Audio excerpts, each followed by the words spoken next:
In November, tens of thousands of educators attended the 153rd Annual NJEA Convention, the largest educational gathering of its kind. This year, NJEA members enjoyed a series of spotlight presentations by experts, including corporate trainer and improv performer Stevie Ray.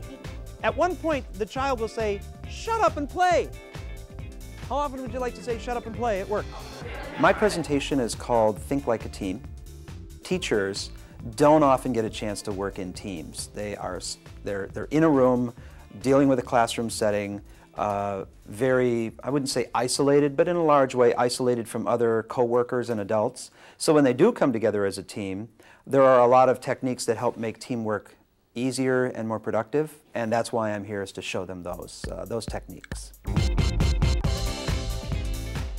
The exercises work on a couple of different levels. Some of it is just basic communication skills and how you work with other people and interact in a group setting, and also how to think on the spot and react well when working with other people, because that is a large part of what teamwork is all about. I will need occasionally a volunteer to show what an exercise looks like. That way you can see it before doing it, and I'll get those volunteers like you do. I'll assign them.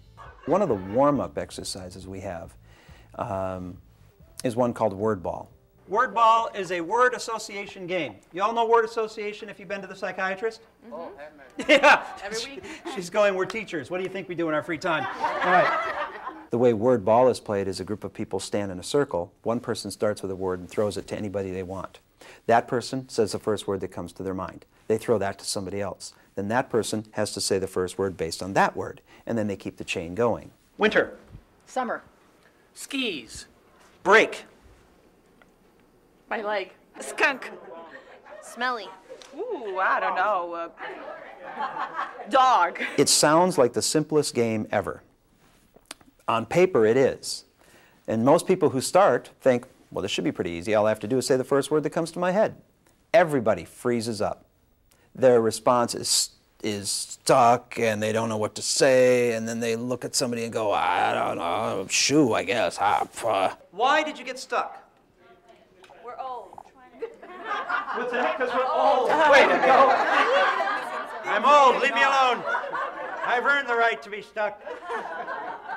Yes? You're saying the wrong thing. You're saying the wrong thing. How many wanted to say the right word? You sat there going, "Okay, oh, that's not the right word." What's the right word? Nothing. We don't care.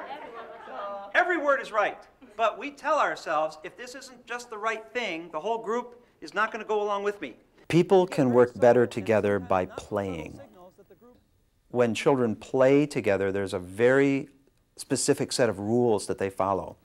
And the rules aren't even stated, but every child knows them. The older we get, the more we forget those simple rules of how to effectively play. So I'm not talking about playing in the sense of getting giddy and throwing balls around the room. It's understanding the rules of play that must be in place that we forget the older we get. Humor is a great way to help students learn information and retain information. So an activity such as the word ball, I think, would be a fabulous activity to start the day off, having the students get out of their seats, work with each other, laugh a little bit, so that they're prepared to sit down and work for the rest of the day. For the purposes of this game, I'm going to be a guy who was born during the colonial era. So I don't know anything modern whatsoever, and one of you will be playing that part with your partner.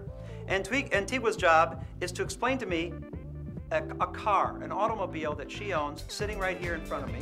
It uses gasoline. Gasoline? Yes, that's what is gasoline? That's a liquid that makes the liquid. car move. Oh, I have a water wheel, and water makes it move. So do I pour this liquid gasoline over a wheel and it turns it? No, you go to a place called a gas station where they have... They have a gas station? Yes, there's a gas station where there's gas? Right, correct. My father has gas. Why would I want a station? Not that type of gas. Okay. A car is a form of transportation, a way of getting places. This is a license.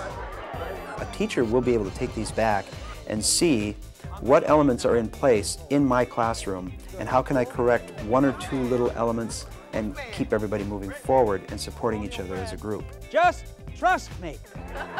And to be honest, if students learn that in the classroom setting, they're much more capable of bringing it to the workplace when they finally do, as adults, enter the workplace and try to create teams there instead of individuals on a ladder.